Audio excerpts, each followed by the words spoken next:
Deixa parado aí.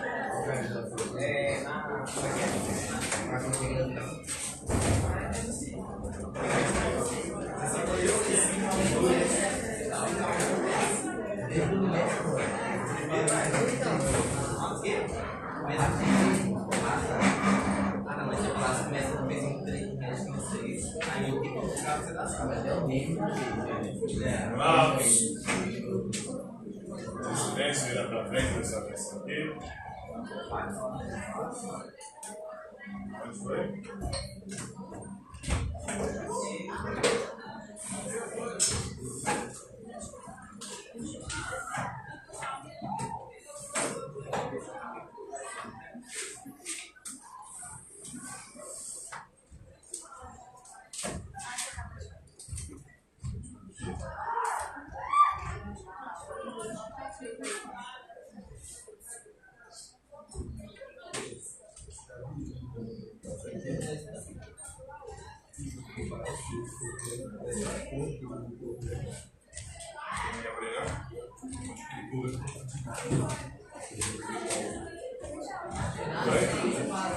Qual que é a pergunta? Explique as teorias sobre as origens da violência e do mal. Tem duas teorias principais sobre a origem da violência ou sobre de onde vem a violência no ser humano. A primeira é instintiva.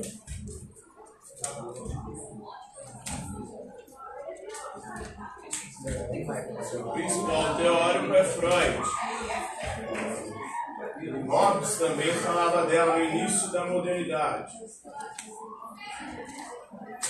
Segundo a teoria instintivista, nós somos maus e violentos por natureza, é um instinto da natureza. O homem, dizia Hobbes, é mau por natureza, ele é violento por natureza. E o Freud vai dizer que existem duas pulsões que movem nossas ações, que são pulsões inconscientes. Eros, que é o desejo sexual, e Thanatos, que é a pulsão de morte, de destruição, de violência. Então o que move o ser humano? São dois instintos básicos, duas pulsões primordiais, inconscientes. Eros, é o desejo sexual. O que move o ser humano? A pulsão do desejo sexual. Mas não só a pulsão e o desejo sexual, mas também o que move o ser humano é a Thanatos, o desejo de morte, o desejo inconsciente de morte, de destruição, de violência, de maldade. Então a gente tem prazer em buscar inconscientemente a morte, a destruição, a violência.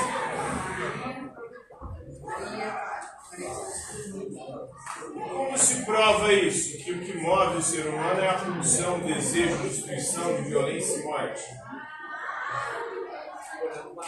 Não é? Olhando para a Bíblia. Mas cite um exemplo aí. As guerras, né? Primeira, Segunda Guerra Mundial. E na atualidade, exemplos de que nós buscamos inconscientemente a morte, a violência e a destruição. E gostamos disso, temos prazer com isso. Teologia. Guerra, mas aí está uma guerra de narrativas, né? Ela vai para as vias de fato. É um programa de televisão que faz muito sucesso. Eu gosto de ver a violência. A prova disso também é os telejornais, a mídia. A mídia raramente noticia coisas boas. A maior parte do noticiário, 90% praticamente, se refere a coisas ruins. A violência, a maldade. Como diz o ditado, notícia ruim, boa, morre rápido. Por quê? Porque você não gosta. O mundo inconscientemente tem um prazer com isso. A gente mesmo, individualmente, o seu amigo cai que pica, a primeira reação sua é rir. Dá risada, depois você vai ligar. Você tem prazer em ver o outro se lascar, se ferrar.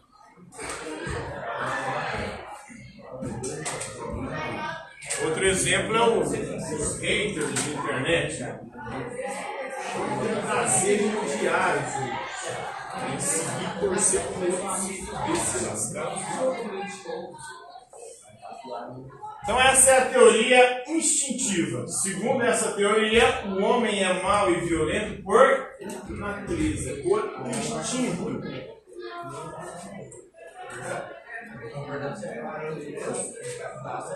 Inconscientemente. E tem a teoria socioambiental.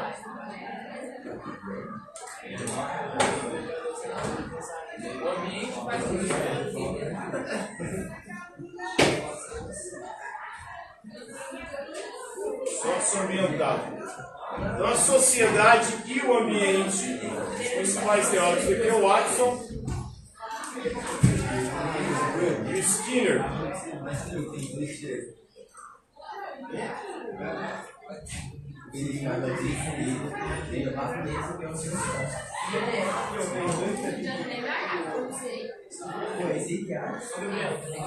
Qual que é a origem do mal e da violência? Segundo a teoria socioambiental, é a culpa da sociedade e do ambiente.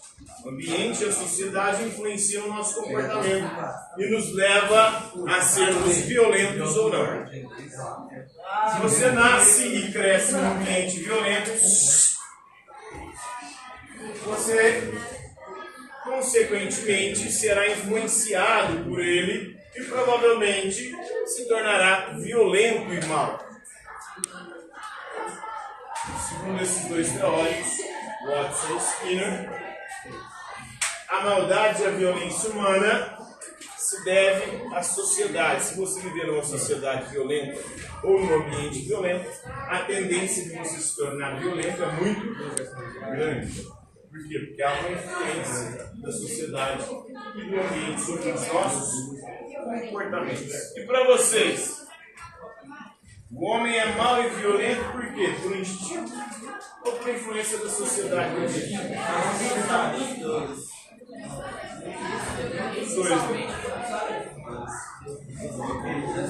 a gente pensar, nem todo mundo segue os instintos violentos. Nem todo mundo se torna violento, mesmo que tenha essa função. E o ambiente colabora também. Há muito mais violência no ambiente violento. Vamos pegar um exemplo de periferias. As periferias são ambientes, um exemplo de sociedade onde acontece muita violência. A violência ali é natural, é normal. E lá tem muito mais violência do que em outros ambientes. Então o ambiente influencia. Aqui na nossa escola, por exemplo, é um ambiente onde a violência tem muita vez aqui, né? Mas mesmo de fora é muito pouco, se comparados com outras escolas de outras regiões. A gente assiste, né, no YouTube, por exemplo. Recentemente eu vi o René Janete, não sei se vocês viram, o menino que tomou uns gritos na cabeça lá e foi como? Aqui a gente quase não vê isso, né? É bem pouco. Então o ambiente acaba influenciando também, tem influência. A sociedade, o âmbito, né? O meio onde você vive. O homem tem um instinto, sim, mas nem todo mundo cede a esse instinto. A sociedade e o ambiente vão colaborar para que a gente se torne ou não violento. Próxima questão.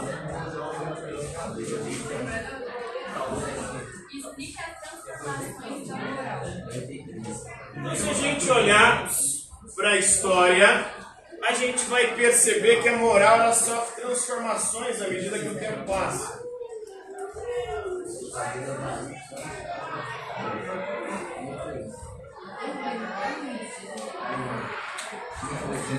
Tem um exemplo de comportamento que outrora foi normal e hoje já não é considerado normal.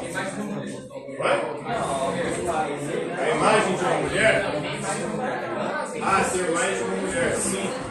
A própria Bíblia prevê isso. O cristianismo virou monogâmico, mas lá em uma das cartas de Paulo ele diz o seguinte: o episcopos, o ancião da comunidade, o líder, ele tenha só uma esposa. Ou seja, se você não fosse parte do clero, você poderia ter várias esposas. A monogamia é instituída no campo da Idade Média, mais ou menos desde o volta do ano 1100, 1200. Ali se torna oficial pela igreja. Vamos só ter uma mulher. Assim como também é nesse período que se institui dentro da igreja católica o celibato para os padres, para os clérigos. Porque na igreja primitiva, o clero, o diácono, o presbítero ou o bispo, eles podiam casar. Hoje os diáconos ainda podem, né? O diácono permanente. Mas presbíteros e bispos não podem se casar na igreja católica. São coisas que vão mudando no comportamento.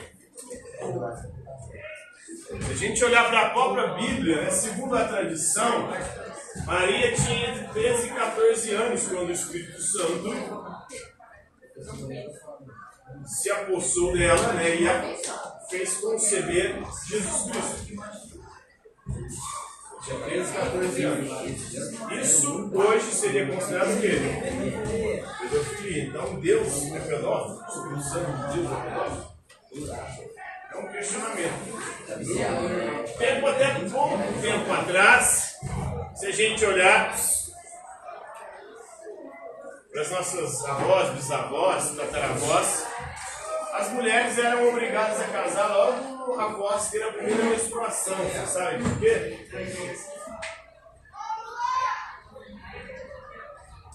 Vai? Para não correr o risco de fazer um negócio antes da hora, engravidar solteiro. Então tinha que casar logo depois que tivesse a primeira menstruação, para não correr o risco de engravidar solteira. Isso era considerado uma opção. Elas casavam muito novas. 12, 13, 14 anos. Em algumas sociedades ainda é assim. Na Índia, por exemplo, as meninas lá casam com 10, 8 anos de idade. Mas é prometido desde o nascimento, né? A mulher padrão. Então a moral era só transformações não só do tempo, mas também espacial também. Dependendo da geografia, do lugar, como eu acabei de dizer, na Índia, é normal isso ainda. Aqui no Ocidente isso não é muito comum, inclusive no Ocidente isso é considerado algo ruim, algo mal. Então a moral ela não é absoluta nem universal, ela é temporal e espacial, ela depende do tempo e do local. Coisa que hoje é considerada ainda certa, normal, mas que no futuro próximo pode não ser, a questão relacionada ao direito dos animais. Os direitos dos animais. Mas há uma tendência de, à medida que o tempo passa, a gente vai parar não de comer carne animal. Nós vamos fazer provavelmente carne animal de uma outra maneira. Já há experimentos em laboratório, estudos científicos, onde você vai fazer a carne que você quer em laboratório. Não mais sacrificando o animal, criando ele até, igual o gado, por exemplo. Criando, recria, engorda, esperando ele crescer para depois sacrificar. Vai ser assim que sacrifica esse animal. Vai fazer só a carne. Não, eu quero um cupim. Aí faz um cupim de laboratório. Não vai ser um cupim do animal que foi abatido. Uma tendência futura. Por conta desse. No primeiro momento, muito simples. Toda tecnologia nova, no começo, ela é cara. Depois que se populariza, ela começa a baratear. O iPhone, o último sai, você tá, depois de um tempo. Aqui, depois de 4 lançamentos. Então, enquanto for lançamento, eu acho que vai ser caro sim, só os privilegiados não acessam. Mas, com o tempo e a popularização, então há uma tendência nesse sentido. Hoje é certo, mas no futuro pode ser algo completamente reprovado, né? Matar um animal para poder ser criado. Já é considerado crime você matar uma série de animais. Exemplo, não é? Animais silvestres é considerado crime, se você matar. Um amigo meu chegou na casa dele, tinha uma cascavel na porta da casa dele. Parece que a bicha pegou eles, é venenosa. Ele não podia matá-la. Ele chamou o corpo do bombeiro para poder. Então, matar animais silvestres é considerado crime. Cachorro também, se você vitimar um animal, um cachorro de maus tratos ou gato, você pode também sofrer sanções penais. Agora, em relação a outros, ainda não, como porco, galinha, frango, vaca, boi, carneiro, esses animais javali, ainda são coisas que tinham que matar. Mas não sei se o será no futuro. A tendência é que não, já existe um movimento global muito grande pressionando para que mude isso. Questão sobre os direitos dos animais. Por quê? Eles são baseados em quê? Eles falam em questão de senciência. Os animais eles também sentem dor.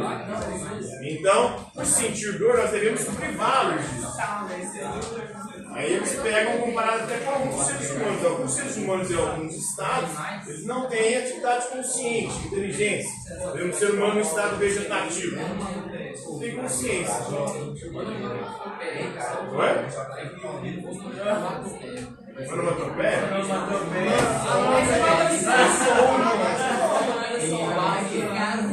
é quando você imita algum animal, né? Algum animal. Então, o negócio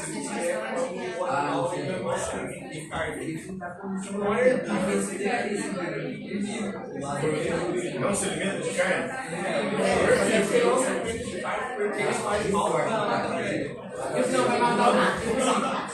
Muitos animais conscientemente ele não se alimenta? Ou é por instinto, não, por exemplo, um animal carnívoro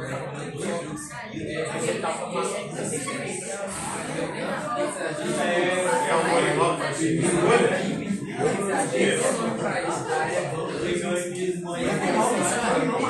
Pessoal, silêncio aí, ó.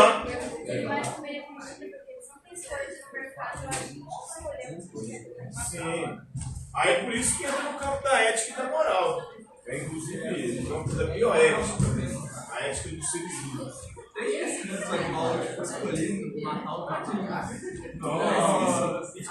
conscientemente não sei. Eu sei que alguns animais têm um nível avançado de inteligência. O gato, por exemplo, ele brinca com o rato antes de sacrificá-lo. Matar. Às vezes ele até deixa o rato cortar pra eu não sei qual é o nível de consciência. Não chega a ser tão complexo igual a nossa. Mas uma inteligência rudimentar, vários animais têm. Golfinho tem, macaco tem.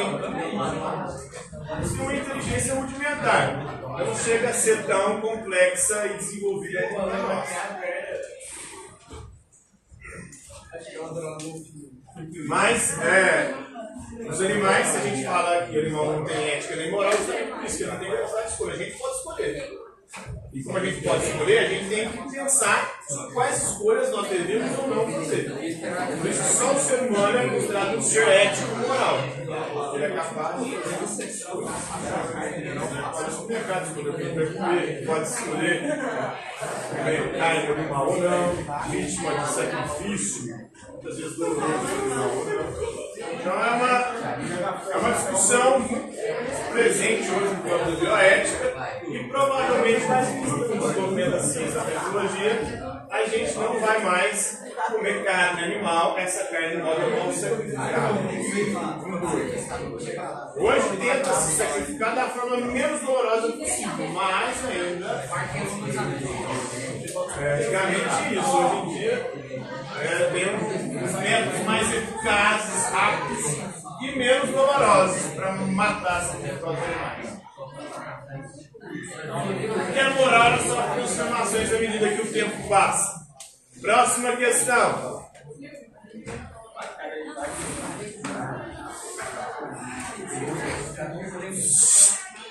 Gente.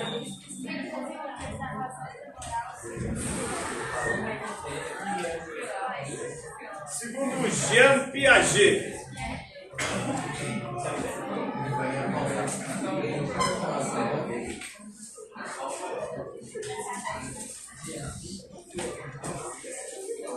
Piaget, segundo ele, nós desenvolvemos a nossa moral em 4 estágios.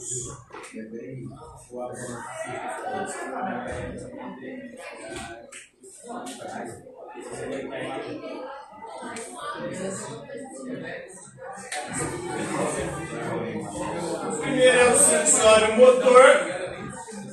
Nós desenvolvemos a nossa sensibilidade, a capacidade de perceber o mundo através dos sentidos e a nossa capacidade motora também. Esse estágio aqui, nós ainda estamos no estágio de amoral.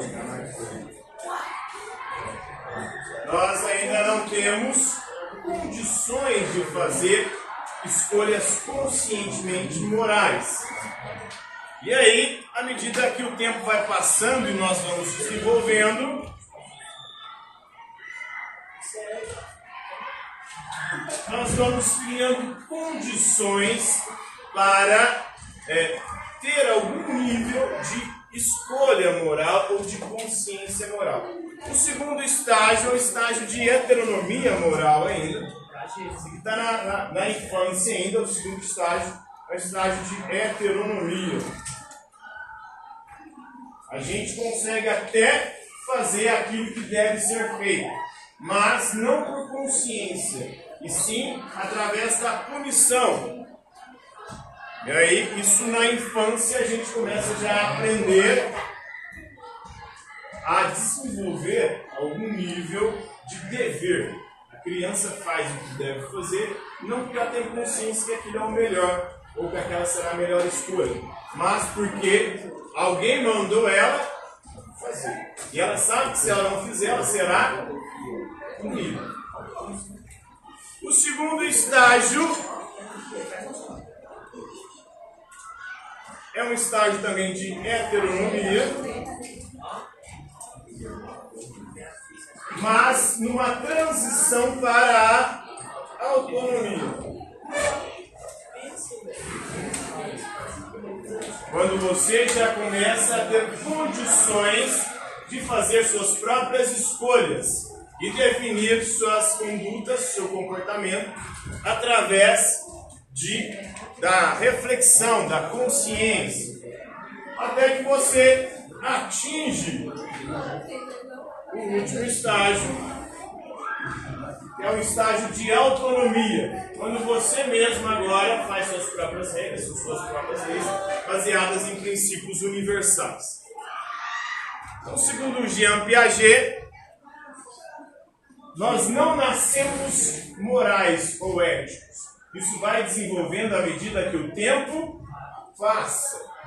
E à medida que o tempo passa, a nossa consciência vai chegando à capacidade, vai desenvolvendo a capacidade de fazer escolhas morais conscientes.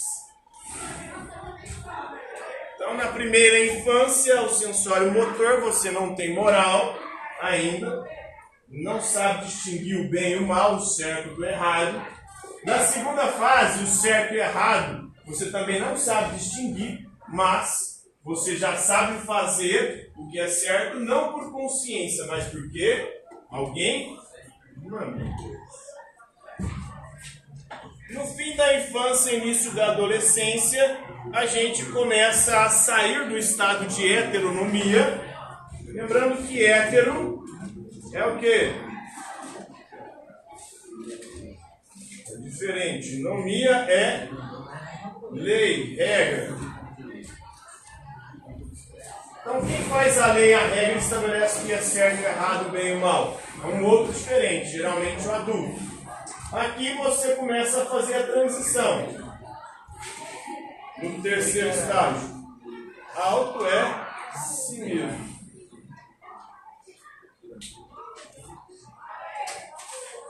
E somente no final da juventude, né, no início da idade adulta, você conquista a autonomia, a capacidade plena de responder pelas suas escolhas, de ter consciência dos seus atos, do seu comportamento moral. Você consegue distinguir o bem e o mal, o certo e o errado. Por isso também que é baseado até em Piaget que muitas legislações do mundo não aplicam penalidades para crianças e jovens. Por quê? Porque entendem que eles não têm consciência plena das suas ações, das suas escolhas. Isso vai sendo desenvolvido à medida que o tempo passa. Então, uma criança, ela não tem consciência plena. Ela está ainda no estado de heteronomia. E por isso, ela não pode ser plenamente responsabilizada pelos seus atos, pelas suas escolhas.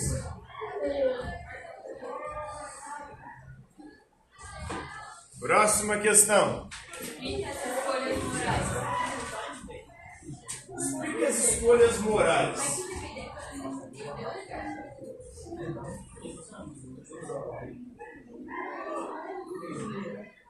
Tem duas explicações para as escolhas morais.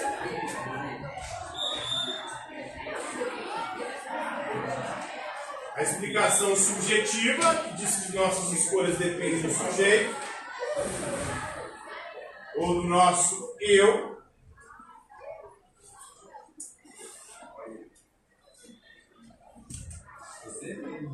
E a objetiva, que diz que nossas escolhas dependem do objeto, ou do ambiente, da sociedade, dos outros.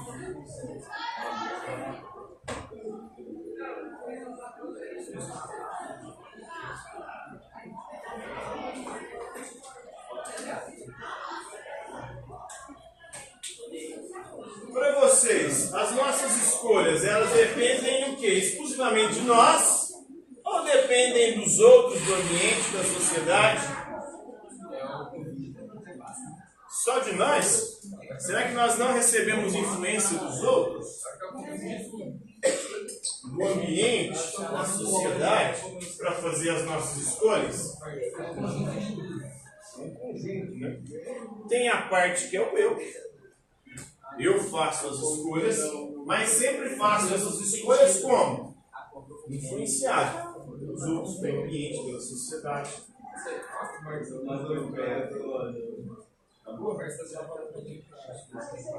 Por hoje é isso.